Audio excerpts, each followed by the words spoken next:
खुशी अपने ऑफिस आ चुकी थी और ऑफिस में शांति देख समझ गई थी कि कुछ तो हुआ है यहाँ। फिर उसके दिमाग में मान्या का नाम आया था।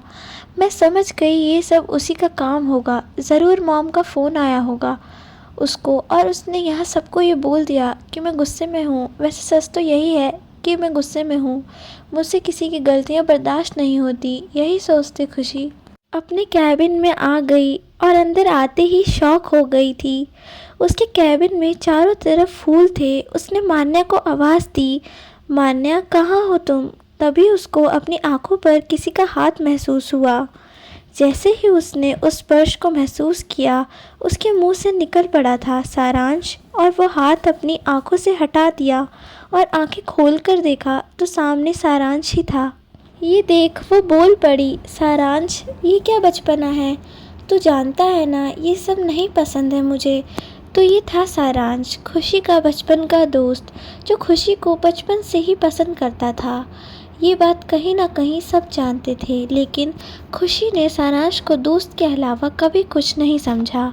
एक वही थी जिससे वो अपनी सारी बातें शेयर करती थी, तो वो बस उसकी नज़रों में अच्छा दोस्त ही था। खुशी की बातों को सुन सारांश मुंह बनाकर बोल पड़ा, मैं तुझे सरप्राइज़ देने के लिए मसूरी से यहाँ तक भाग कर आया हूँ और तू सच कहते हैं। सभी लोग दोस्तों को भूल जाते हैं जब कामयाबी मिलती है। सारांश की नौटंकी स्टार्ट हो चुकी थी और खुशी जानती थी कि उसकी नौटंकी, इसलिए वो चुप होकर उसकी बात सुन रही थी। उसको चुप देखकर सारांश समझ गया था अब अगर वो चुप नहीं हुआ और कुछ भी बोला तो खुशी उसको अपने ऑफिस से बाहर फेंकवा देगी।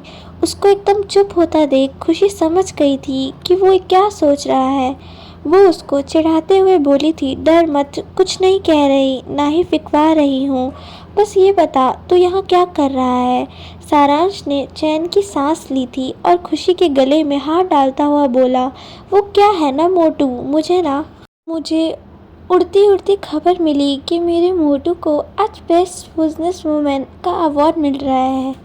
तो अब तू ही बता, मेरे मोटू को अवार्ड मिल रहा हो और उसका बचपन का दोस्त सारू ना आए तो कयामत नहीं आ जाएगी। खुशी ये सुनकर हल्का सा हंस पड़ी थी और बोली, तू ना कभी नहीं सुधरेगा सारू के बच्चे। चल अब तू जा और जाकर मान्या का दिमाग खा। मैं शाम की तैयारी कर लूँ। सारांश हंसता हुआ चला गया और खुशी उसको जाता देख बोल पड़ी, ये पागल का पागल ही रहेगा। हे कान्हा, ये सारे पागल हमारी ही किस्मत में क्यों लिखे हैं? ये बोलकर वो अपना काम करने लगी और सारांश बाहर से देखता हुआ बोल पड़ा था, क्योंकि वो चाहते हैं कि तू अब खुश रहे। जो बचपन से देखा है, सुना है, वो सब भूलकर आगे बढ़े। क्या मैं नहीं जानता कि जो तू ये हिटलर का लिबास ओढ़े घूमती है उसके पीछे का राज क्या है? तो उस सच से भागना चाहती है खुशी, पर वो सच तेरा पीछा नहीं छोड़ता, इसलिए तो इतना गुस्सा करती है। एक दिन तुझे वो सब मिलेगा जो तू चाहती है, और कोई ऐसा चाहने वाला भी जो तेरे लिए इस पूरी कायनात तक से लड़ जाएगा, और वो इंसान मैं हूँ। सारांश ये बोलकर चला गया था मान्या से मिलने और वहाँ जाकर उसको भौं करके डरा दिया। मान्या डर से चीख पड़ी थी और नीचे नीचे गिरने ही वाली थी कि सारांश ने उसको बीच में ही पकड़ लिया था। मान्या ने अपनी आंखें कसकर बंद की हुई थी, जिसे देख सारांश को अपनी धड़कनें रुकती सी लगी थी। दूसरी तरफ मान्या को भी शायद एहसास हो गया था कि वो गिरी नहीं है। ये सोचकर उसने अपनी आंखें खोली थी और सामने सारांश को देखकर बोल पड़ी, तू? सारांश चौंक गया था और इसी सब में उसके हाथों से मान्या का हाथ फिसल गया और सीधा नीचे गिरी। उसको गिरता देख सारांश हंस पड़ा था और मान्या उसको घूर कर देखने लगी थी। तभी उसके दिमाग में कोई प्लान आया था और उसने सारांश को देखा था और अपना हाथ उसकी तरफ बढ़ा दिया था। सारांश को पता नहीं था कि मान्या क्या सोच रही है।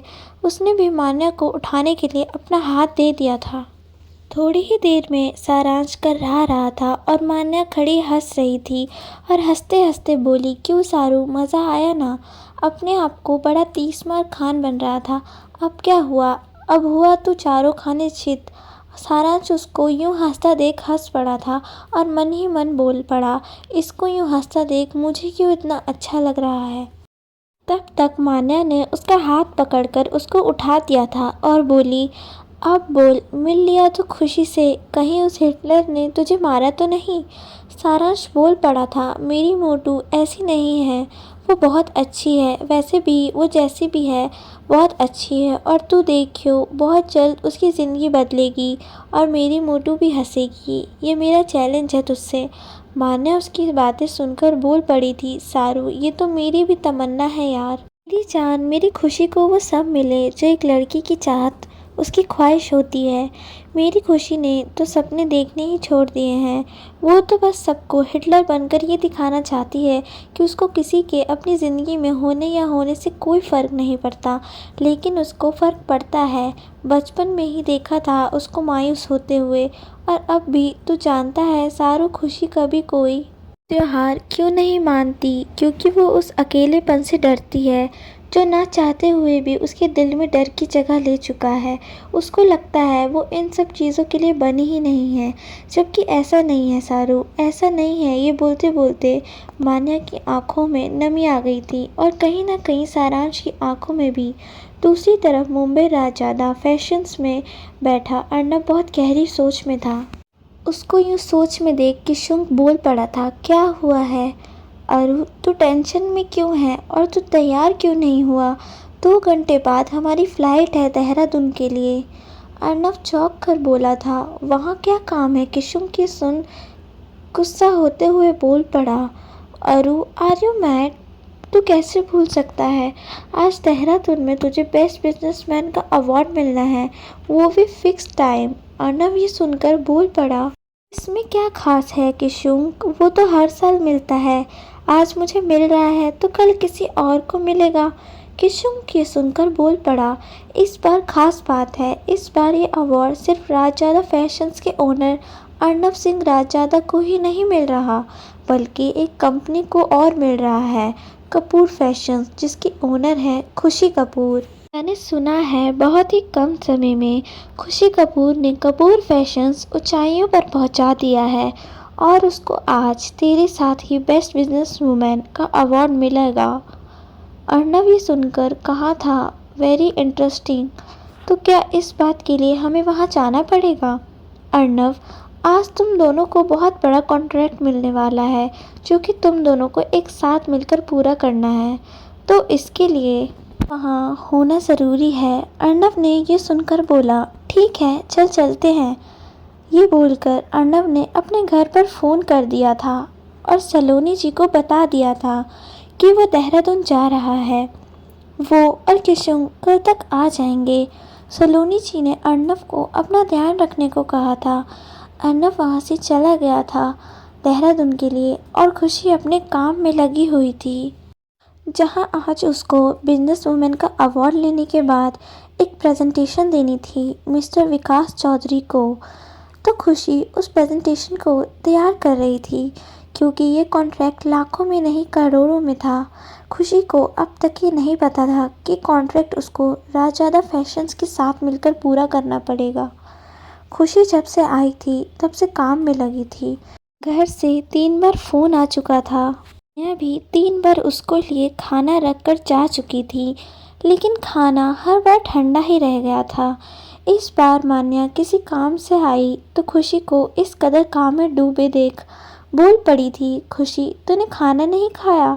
मैं सुबह से 3 बार खाना गर्म करवा कर रख कर गई हूँ, और तू है कि बस काम काम काम।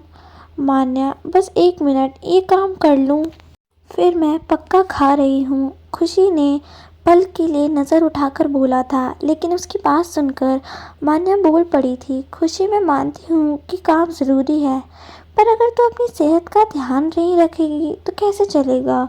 खुशी ने मान्या की बात सुनकर उसको देखा था और बात टालने के लिए कहा, तूने सबके कपड़े भिजवा दिए या नहीं? मान्या ने कहा, हाँ कब का भेज चुकी हूँ मैं मेरी हिटलर। खुशी ने ये सुनकर उसको घूर कर देखा था, तू कुछ ज़्यादा नहीं बोल रही है? तू भूल रही है मैं तेरी बॉस हूँ मान्या। मुँह चिढ़ाते हुए बोली थी, मैं नहीं भूली हूँ खड़ूस, तू अब ना चुपचाप मेरी बात सुन ले, इससे पहले मुझे गुस्सा चढ़े। ये बोलकर मान्या अपनी कमर पर हाथ रखकर खड़ी हो गई थी। खुशी उसको ऐसे देख के हंस पड़ी और बोली, तू भी ना, मैं क्या करूँ तेरा तेरा ना कुछ नहीं हो सकता है। खुशी की बात सुनकर मान्या को हंसी आ रही थी, पर उसने अपना चेहरा ऐसे ही बनाए रखा। वो जानती थी कि अगर वो हल्का सा भी हंसी तो ये खाना नहीं खाएगी और शाम को कहीं उसको चक्कर ना आ जाए। ये जानती भी है कि अगर ये भूखी रहती है तो इसकी तबीयत खराब हो जाती है, तो मुझे अपना चेहरा ऐसे ही रखना पड़ेगा। खुशी दोबारा अपने काम में लग गई थी और जल्द ही काम ख़त्म करके मान्या को क्यूट सा फेस बनाकर देखने लगी। मान्या उसको अभी भी गुस्से से ही देख रही थी। ये देख खुशी ने हल्के से अपने कान को हाथ लगाया था और सॉरी मानू बोलकर उसके गले लग गई थी। उसकी आंखों में ना जाने क्यों एक नमी सी आ गई थी। मानू, तू गुस्सा मत हो, तू जानती है ना ये कंपनी सपना है मेरा। मुझे उस अभिनव क्वात्रा को उसकी औकात दिखानी है। खुशी की आंखों में नमी मान्या को बर्दाश्त नहीं थी। ये बात सब जानते थे। उसने खुशी को पास बिठाया और उसको अपने हाथों से खाना खिलाने लगी थी। आगे की कहानी पूरी सुनने के लिए चैनल को सब्सक्राइब करें व वीडियो को लाइक और कमेंट करें।